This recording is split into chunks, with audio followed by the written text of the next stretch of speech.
창세기 45장 1절로 8절 말씀까지 보겠습니다. 제가 봉독을 하겠습니다. 요셉이 시종하는 자들 앞에서 그 정을 억제하지 못하여 소리 질러 모든 사람을 자기에게서 물러가라 하고 그 형제들에게 자기를 알리니 그때에 그와 함께한 다른 사람이 없었더라. 요셉이 큰 소리로 우니 애굽 사람에게 들리며 바로의 궁중에 들리더라. 요셉이 그 형들에게 이르되 나는 요셉이라. 내 아버지께서 아직 살아계시니까 형들이 그 앞에서 놀라서 대답하지 못하더라. 요셉이 형들에게 이르되 내게서 가까이 오소서. 그들이 가까이 가니 이르되 나는 당신들의 아우 요셉이니 당신들이 애굽의 판자라. 당신들이 나를 이곳에 팔았다고 해서 근심하지 마소서. 한탄하지 마소서. 하나님이 생명을 구원하시려고 나를 당신들보다 먼저 보내셨나이다. 이 땅에 2년 동안 흉년이 들었으나 아직 5년은 가까이를 못하고 추수도 못한지라. 하나님이 큰 구원을 당신들의 생명을 보존하고 당신들의 후손을 세상에 두시려고 나를 당신들보다 먼저 보내셨나니 그런즉 나를 이리로 보낸 이는 당신들이 아니요 하나님이시라. 하나님이 나를 바로에게 아버지로 삼으시고 그 온 집에 주로 삼으셨으며 애굽 온 땅의 통치자로 삼으셨나이다. 아멘.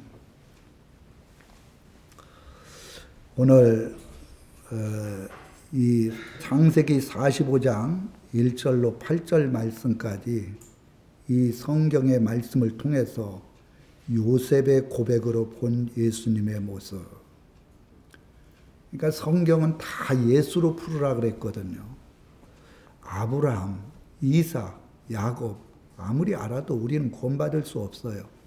그 야곱을 통해서 예수님을 알고 아브라함을 통해서 예수님을 알고 이삭을 통해서 예수님을 알고 요셉을 통해서 예수님을 알으라고 우리들에게 말씀하시는 거예요. 요셉이라는 뜻은 그가 더할 것이다. 참 이름을 잘 줘야 돼요. 그가 더할 것이다. 그러니까 그의 인생은 한마디로 플러스 인생이라는 것을 말해주고 있어요. 그가 더할 것이라는 뜻은 무슨 뜻이냐? 그가 하는 일마다 하나님이 복을 주신다는 뜻이에요. 진짜 요셉은 태어날 때부터 아버지의 사랑을 받았어요. 12명의 아들이 있었는데 특별히 요셉은 아버지가 사랑해서 정말 좋은 옷을 입히고 늘 아버지께서 이 요셉을 감싸고 돌았어요. 그리고 애굽에 끌려가서 보디발의 집에 종로를 할 때도 그 보디발의 집이 잘 되는 역사가 일어났어요. 보디발의 아내의 관계로 말미암아 감옥에 들어가도 감옥에서도 또 하나님이 함께 해주셔서 꿈을 꾸고 그 감옥에서 꿈을 꾼 것을 통해서 애굽의 바로 왕한테 해석해 주니까 바로 국무총리가 되는 축복을 누렸어요. 그가 국무총리가 됐는데 애굽이 얼마나 하나님 앞에 복을 받았어요. 엄청난 환난과 기근이 있었지만 그 애굽에 복을 줄 뿐만 아니라 그 애굽을 나오는 사람들마다 다 은혜로 하나님 앞에 복을 받았어요. 요셉은 처음부터 마지막까지 하나님 앞에 복을 받는 그런 역사가 일어났어요. 진짜 그 이름대로.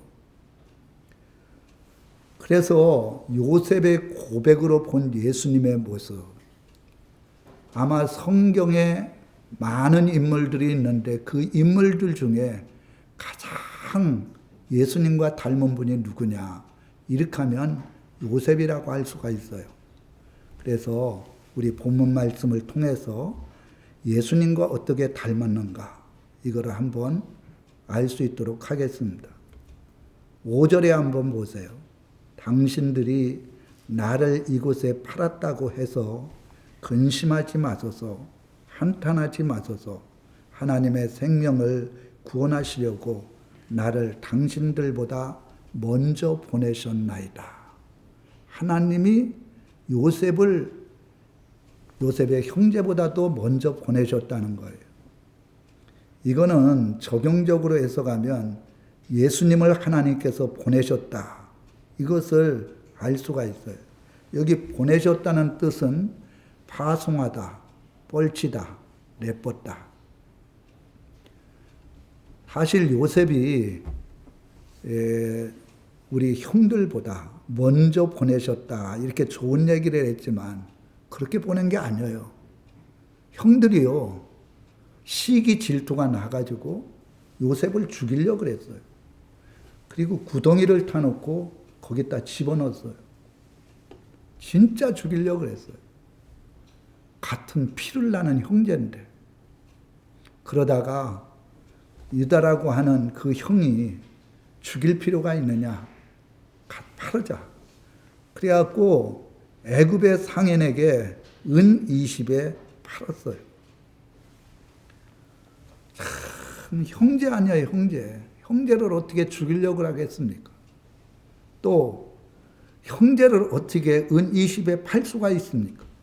그런데 요셉은 이렇게 생각을 했어요. 당신들이 나를 죽이려고 하고 나를 은 20에 팔았지만 그게 사람이 한 게 아니고 하나님께서 하셨다. 하나님이 나를 이곳에 당신들을 통해서 보내줬다는 것. 그들의 행위는 악하지만 만약에 악한 사람 같았으면 요셉이 국무총리가 돼갖고 그 앞에 곡식을 얻으러 온 그 형제들을 보고 가만히 뒀겠어요? 그냥 오래전에 자기를 죽이려고 했고 은 20에 팔아갖고 진짜 고생을 하다가 이 국무총리의 자리까지 올랐는데 죽이려고 하지 않았겠어요? 근데 그렇게 하지 않았어요. 당신들이 먼저 당신들보다 나를 하나님이 보냈다. 예수님도 마찬가지예요. 하나님이 보냈어요. 말씀이 육신이 돼갖고 하나님께서 예수님을 이 땅에 보내신 거예요. 그리고 30년 동안 사적인 생활을 하셨어요. 사적인 생활은 한마디로 목수의 일을 했거든요. 목수의 일이 보통 힘든 게 아니에요. 몇 살부터 목수를 일했는지 모르지만 목수의 일을 하시면서 정말 땀 흘리면서 아버님 일찍 돌아가시고 그리고 10명 가까이 되는 식구들을 다 먹여 살리는 그런 일들을 예수님이 하셨어요. 그냥 편안한 길을 걸으신 게 아니에요. 그래서 성경은 예수님께서 하나님께서 세상에 보내신 것을 말씀해 주는데 그게 요한복음이 21장으로 되어 있는데 27차례나 예수님을 이 땅에 보내주셨다. 하나님이. 그렇게 말씀을 했어요. 여러분들은 어떻게 생각합니까? 저는 목회를 이곳저곳 이렇게 다니면서 했는데 다 사람이 한 것 같지만 하나님이 하신 거예요. 결혼도 우연히 좋은 사람 만나서 결혼한 것 같지만 하나님을 믿는 하나님의 자녀들은 다 하나님의 섭리가 있는 거예요. 목양교에 온 것이 그냥 우연의 일치다. 그렇게 생각하면 안 돼요. 다 하나님의 섭리와 뜻이 있어요. 그래서 예수님이 이 땅에 육신으로 오셔갖고 30년 동안 사적인 생활을 하시면서 엄청나게 고통을 당하고 가정을 이렇게 돌봤듯이 또 때가 되니까 30세 지나서 공생의 시작을 했잖아요. 근데 예수님을 보면 예수님은 부지런했어요. 게으르고 나태하지 않았어요. 막 아침에 9시, 10시까지 그렇게 늦잠 자지 않았어요. 새벽 미명에 아무리 힘들고 어려워도 정말 기도에 열심히 했어요. 예배에 열심히 그리고 쉬지 아니하고 전도하셨어요. 전도에 열심히 했어요. 그리고 사람들에게 아픈 사람이 있으면 그 아픈 사람의 고통이 예수님의 고통이라 생각을 하고 아픈 사람을 다 고쳐주면서 사랑에 열심을 했어요. 그분은 섬김을 받으려고 하지 아니하고 겸손한 분이었어요. 겸손한 분. 요셉은 겸손했습니다. 형들이 나를 팔았지만, 형들이 나를 죽이려고 했지만 다 하나님이 하신 것입니다. 합력하여 선을 이뤄주신 겁니다. 그러면서 형들을 만나가지고 흥흥으로써 그 안에 있는 그 밑에 있는 뭐 대신들이나 이런 사람 다 물리치고 큰 소리로 울었다는 거예요. 정말 형들을 향해서 진심으로 사랑하는 모습을 우리들에게 보여주고 있거든요. 예수님께서 이 땅에 오셔서 우리들을 위해서 섬기고 사랑하고 십자가에 달려 죽으신 것, 이것이 하나님의 사랑이라는 것을 말씀해 주고 있어요. 요셉을 통해서. 두 번째로는 여기 보세요. 4절에 보면 요셉이 형들에게 이르되 내게 가까이 오소서. 그들이 가까이 가니 이르되 나는 당신들의 아우요 요셉이니 당신들이 애굽에 판 자라. 두 번째로는 형제들이 애굽에 팔았다 함. 이 뜻은 유대인들이 예수님을 십자가에 못 박아 죽였다, 그런 뜻을 해석할 수 있어요. 여기 보면 애굽의 판자다. 이 판이라는 것은 히브리어로 마카른데 팔아치우다, 죽음에 내주다, 노예로 처분하다. 누가 요셉을 팔았습니까? 모르는 사람이 팔았습니까? 강도가 팔았습니까? 아니면 사기꾼이 팔았습니까? 아닙니다. 형들이 팔았어요. 죽이려고 그랬어요. 예수님을 누가 팔았습니까? 가룟 유다가 팔았어요. 예수님의 제자, 가장 가까운 제자. 또 예수님의 수제자라고 하는 베드로는 절대 저 사람을 알지 못한다 부인했습니다. 그리고 예수님이 십자가에서 고난을 당할 때 다 도망가 버렸습니다. 가장 하나님을 잘 믿는다고 하는 종교 지도자들이 십자가에 넘겨줬어요. 그리고 유대인들은 하나님을 섬기는 백성이요, 이 구약의 율법을 아는 백성들이잖아요. 그 백성들이 예수님을 십자가에 못 박게 하소서 그렇게 죽였단 말입니다. 우리들에게 말하는 게 뭐냐? 성경은 아버지나 어머니나 아들이나 딸이나 누구라도 하나님보다 더 사랑하면 그것은 하나님 나라에 합당하지 않대요. 아버지도 마귀가 역사하면 아들을 죽여요. 아들도 마귀가 역사하면 아버지 죽입니다. 요새 얼마 전에 어머님 한 분 있는 50대에 이 아들이 술 먹고 들어와서 뭐 마음에 안 들었는지 목을 갖다가 찌른 거예요. 피가 흥건하게 흘렀을 거 아니에요. 거기에서 잠자다가 결국 체포돼 갔잖아요. 어머님 한 분 있는 분을 어떻게 죽입니까? 그건 사람이 하는 짓이 아니에요. 요새 사건 사고를 보면 사랑했던 두 사람이 서로가 헤어지면 미운 감정으로 그 집에다 불 지르고 그 사람 집 앞에서 기다리고 있다가 일들이 일어나잖아요. 거의 가족 문제, 가까이 있는 사람, 이런 사람들이 이런 흉측한 일들을 벌이는 경우들이 많이 있잖아요. 그렇기 때문에 하나님만이 믿을 수 있는 거예요. 하나님은 절대 그렇게 하지 않죠. 하나님은 끝까지 사랑해 줘요. 그런데 사람은 온전하지 못하기 때문에 자식이라도 아버지라도 부인이라도 남편이라도 마귀가 역사하면 이렇게 된다는 거예요. 그래서 예수님은 사람을 의지하지 않았어요. 아무리 좋은 얘기를 해도 언제 어느 때 그 사람이 마귀 사탄에게 미혹을 받아 변할 줄 모르니까 사람을 의지하지 않았어요. 수많은 사람들이 예수님을 따라다닐 때 예수님은 그 중심을 아셨기 때문에 그 제자들을 배 타고서 먼저 보내고 예수님도 떠나갔어요. 왜? 그 마음속에 먹는 것 주니까 예수님 따른 거예요.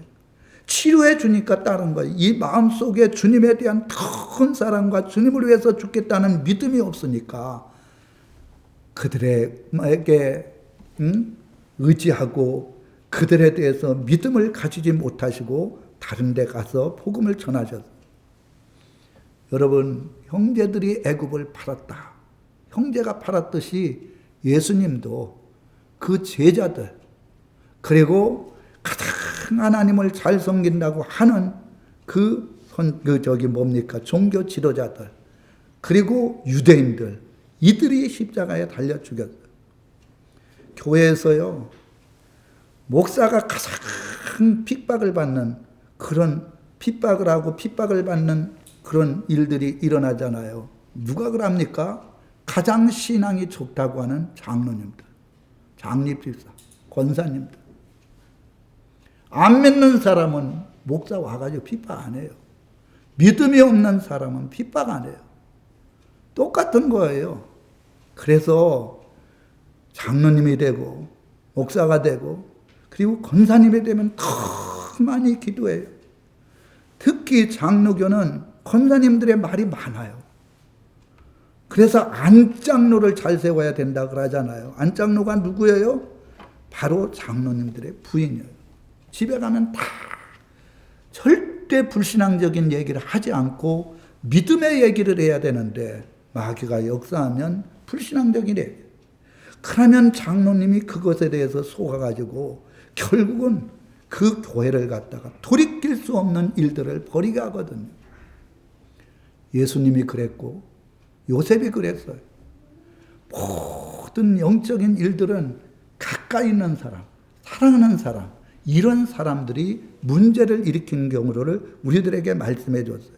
그러니까 가까이 있으면 있을수록 더 하나님 의지하고 시험에 들지 않도록 하나님 앞에 분별하고 지혜를 갖는 것이 중요하다 말씀해 주고 있어요. 마지막으로 세 번째로는 여기 7절에 보세요. 하나님이 큰 구원으로 당신들의 생명을 보존하고 당신들의 후손을 세상에 두시려고 나를 당신들보다 먼저 보내셨나니. 요셉을 통해서 그 형제들뿐만 아니라 세계 많은 나라들이 구원을 받았어요. 흉년이 7년 동안 들었는데 앞으로도 5년이 더 많고 2년이 지났는데도 먹을 것이 없어서 다 사람들이 죽게 생기니까 요셉을 찾아온 거예요.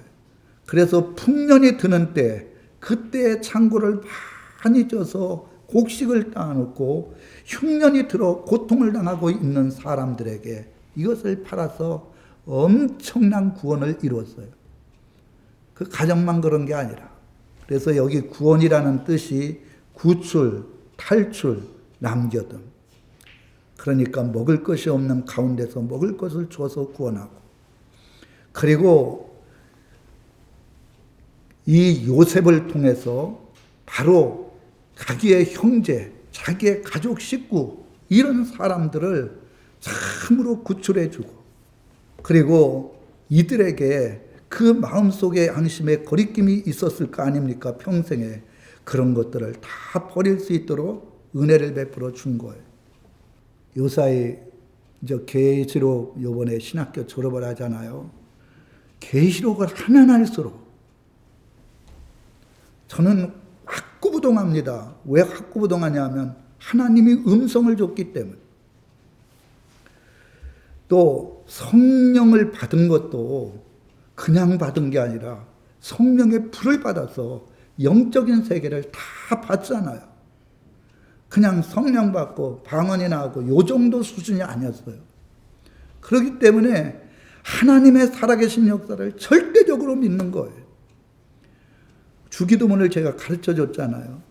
그 첫 번째가 뭡니까? 하늘에 계신 하나님을 바로 알아야 기도를 바로 할 수가 있어요. 우리가 믿는 하나님, 우리가 믿는 아버지, 그분은 전능하시다는 거예요. 90세가 돼도 아이를 낳을 수 있다는 거예요. 아브라함의 아내가 너 자식을 주겠다 이러니까 웃었어요. 왜 웃냐? 그건 안 믿는다는 얘기예요. 그러니까 내가 언제 웃었으면 거짓말까지 하네. 하나님께서 그걸 보실 때 왜 모르겠어요. 하나님은 전능하셔요. 정말 전능하셔요. 저희 딸내미가 5년 동안 아이를 못 낳았을 때 낙심천만이 됐어요. 수술을 했고 유산을 했고. 근데 하나님이 말씀해 줬어요. 사무엘과 같은 아들을 준다. 그리고는 기도했어요. 하나님께서 아이를 줘서 지금 건강하게 잘 자라고 있어요. 하루하루가 다르게. 애가 잘 울지도 않고 울질 않아요. 그리고 이야기를 하면 그냥 딱 봐도. 그래서 이제 교회에 오면 어떻게 될지 모르죠. 저는 확신하고 있어요. 예배를 어떻게 드리는가. 예배 방해 안 하죠. 왜? 기도했으니까. 하나님이 그렇게 주신다 그랬으니까. 우리 성도님들한테 제가 때로는 이야기를 하잖아요. 그러면 시험 들 수도 있어요. 약 먹지 마세요. 병원 가지 마세요. 하나님 살아계십니다. 이건 저의 믿음이에요. 목사인 저의 믿음이 지금까지 수십 년간 간증이 있잖아요. 근데 그 믿음이 안 되는 분은 목사님은 목사님의 믿음이고 우리는 그 믿음이 안 되게. 아니 목사 믿음 다르고 통신도들의 믿음이 다릅니까? 하나님 살아계셔요. 그 사람이 믿든 안 믿든 하나님 살아계셔요. 그리고 하나님은 한 번도 믿음을 가지고 있는데 치료해 주지 않은 적이 없어요. 하나님은 기도할 때 한 번도 기도에 응답을 안 해준 적이 없어요. 그 하나님을 먼저 믿으라는 거예요. 진짜 전능하신 하나님. 말로만 하나님 믿는다라고 생활 속에는 전혀 하나님을 의지하지 않는 불신자들과 똑같이 행동한다면 그건 하나님의 백성이 아니고 하나님의 자녀가 아니에요. 예수 외에는 구원이 없다 그랬어요.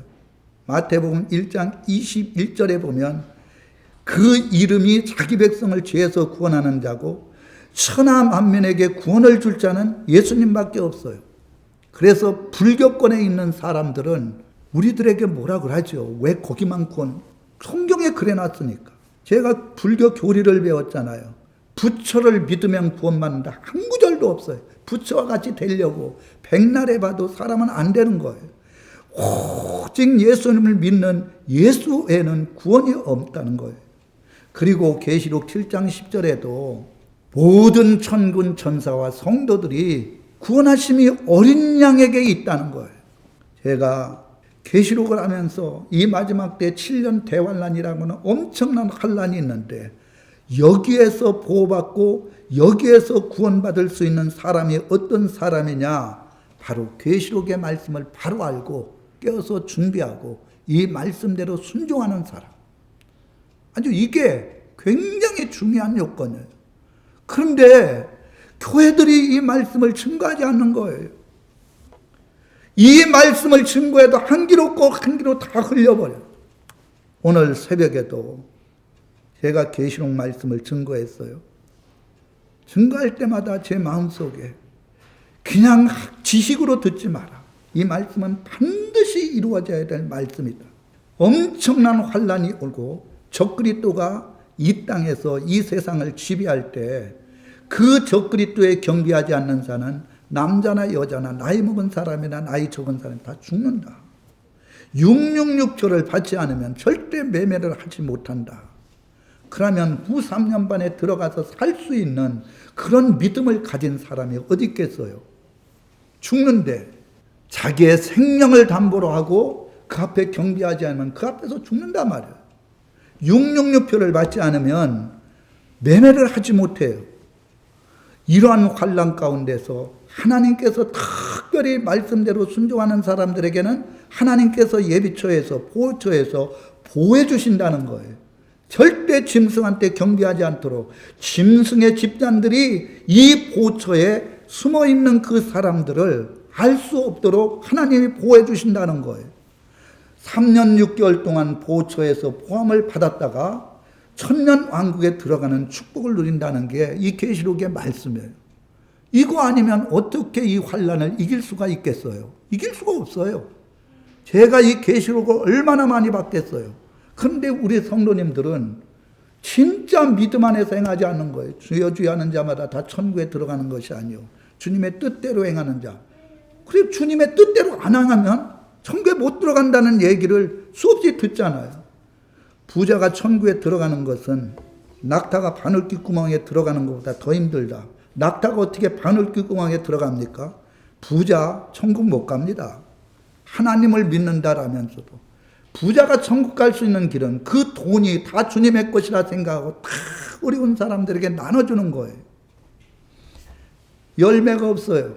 나무가 열매가 없으면 3년을 기다렸다가 다 찍어가지고 불에 태워버린대. 그 불은 지옥의 불이거든요. 그리고 마태복음 25장에 보면 세 가지 비유를 통해서 말씀해 주고 있어요. 첫째는 기름 등불 준비해라. 그리고 기름을 받아라. 기름은 성령이고 기름 등불을 준비하는 것은 계시록의 말씀 베드로 후서 1장 16절에 그래놨어요. 그리고 5달란트, 2달란트, 1달란트 이건 직분을 얘기를 해요. 정말 직분이 5가지 직분이 있는 사람이 있고 2가지 직분이 있는 사람이 있고 1가지 직분이 있는 사람이 있고 직분이 없는 사람도 있어요.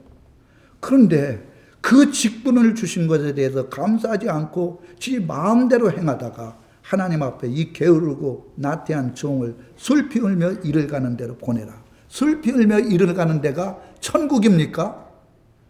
그 달란트 받은 사람, 이 1달란트는요 45kg 금이에요.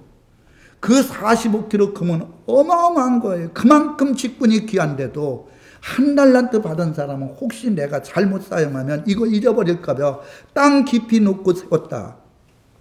그러니까 주님께서 차라리 이거를 가지고 다른 사람 빌려주고 이자를 받았으면 좋은데 아무것도 하지 않은 거예요. 그런 사람들에게는 주님께서 말씀해서 이 악하고 게으른 종이래.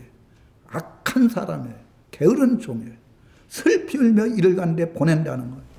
양과 염소의 비유를 통해서 양은 헐벗은 사람, 또 목마른 사람, 양식이 없는 사람, 감옥에 갇힌 사람, 이런 사람들에게 해준 사람들, 이런 사람들은 영생에 들어간다 그랬어요.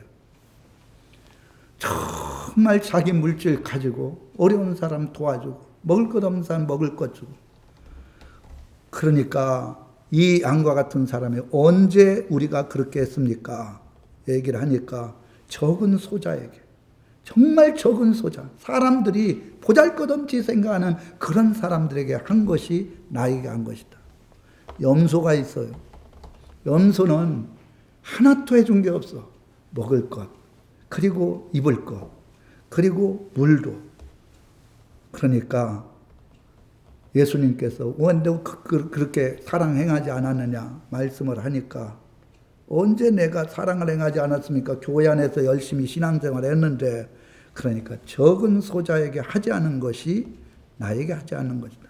이놈을 영벌에 보내라. 영벌이 어떤 것입니까? 지옥입니다. 성경에 이렇게 말씀해 놨어요. 이 성경의 말씀은요 1.1획도 빼거나 더하지 말라고 얘기를 했어요. 그래서 어떤 분은 이렇게 얘기를 해요. 97.5%가 천국에 못 간다. 이렇게 얘기하는 분도 있어요. 이 마지막 환란의 때에 노아 홍수 때 8명만 구원받았어요. 소돔과 고모라 때에 2명만 구원받았어요. 그때 당시에 인구가 얼마나 됐을까? 이 마지막 때가 소돔과 고모라 때 바로 노아 때와 같다 그랬어요. 노아 때가 구원 많이 받았습니까? 악한 거는요 노아 때보다도 지금 더 악해요. 소돔과 고모라 때와 마찬가지예요. 그 말씀이 고린도전서 11장에 그대로 기록해 놨어요. 이 사람들, 이스라엘 백성들, 20세 이상 성인이 된 사람들 60만 3,550명 중에 가나안 땅에 들어간 사람은 여호수아 갈렙밖에 없다. 그 외에는 다 불신앙적인 죄를 지어서 다 그 광야에서 심판을 받았다는 거예요. 너희는 그렇게 하지 말라. 바로 이 사람들이 너희들에게 교훈을 주니까 그렇게 하지 말라는 거예요. 예수님을 믿는 사람은 다 제사함받아 구원받는다. 이렇게 복음이 전해져 가지고 지금까지 예수만 믿으면, 그리고 교회에 한 번도 나오지 않고 예수 믿습니까? 믿으면 죄사함 받습니다. 구원 받습니다. 그러면 천국 갔다고 얘기를 하는 거예요. 그건 아니에요. 성령님이 진짜 예수님을 믿게 할 때 이분이 나를 위해서 십자가에 달려 죽었구나. 이분이 십자가에 죽었다가 다시 살아났구나. 이게 성령 안에서 온전히 믿어지는 사람만이 죄사함 받고 구원을 받는 거지. 전혀 성령과 관계없이 인간적인 생각으로 그렇게 물어보고 고백한다 그래서 그 사람이 구원받으면 신앙생활 열심히 하는 사람이 어떻게 생각하겠어요? 여기에 있는 요셉이 분명하게 얘기를 했어요.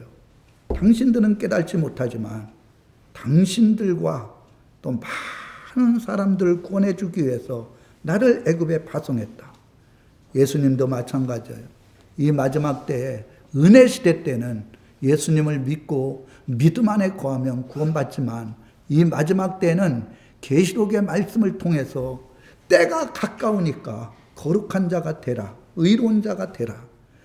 의롭고 거룩한 자가 되지 아니하고 이 계시록의 말씀을 잘 알지 못하면 행한 대로 심판한다 그랬어요. 나는 목사님한테 계시록 들은 적이 없는데요. 그것도 역시 하나님의 섭리 가운데 있기 때문에 행한 대로 심판을 한다. 계시록 22장 11, 12절의 말씀에 나왔어요. 그래서 저는 두려워요. 목사인데도 두려워요. 내가 예수 믿고 내가 목사가 되고 신학교 공부를 하고 성령을 받았더라도 주님께서 모른다라면 모르는 거예요. 마지막 주님의 나라에 들어갔을 때 그때에 구원받은 거예요. 유튜브에 보면 많은 목사님들, 많은 주의 종들이 천국과 지옥을 갔다 왔다는 그런 말씀들이 있어요. 가보니까 사람들이 엎드려요. 특히 목회자들이 너무 많이 엎드려요. 유명한 목사님들이 이 얘기를 우리는 건성으로 들으면 안 되거든요. 그분들이 천국과 지옥까지 갔다 왔는데 그 사람들이 거짓으로 얘기를 하겠습니까? 무엇을 받기 위해서? 그래서 신앙생활 잘해야 돼요. 정말 신앙생활 잘해야 돼요. 그래야만이 예수님의 구원이 이 마지막 때에 임해 있다는 걸 말해주고 있어요. 요셉은 바로 예수님의 예표예요. 나를 보냈다. 그리고 그 사람을 판 사람이 누굽니까? 가장 가까운 형제들. 예수님도 똑같아요. 그리고 형과 후손들을 구원했다. 예수님도 마찬가지예요. 이제 주님 오실 때가 가까웠는데 정말 구원받을 사람이 누구냐? 계시록에 잘 기록해 놨어요. 정신 차려야 된다는 거예요. 깨어 있으라는 거예요. 우리 목양교회 성도님들 주님 오실 때 다 들림받고 주님의 나라에 들어가기를 주님의 이름으로 축원합니다.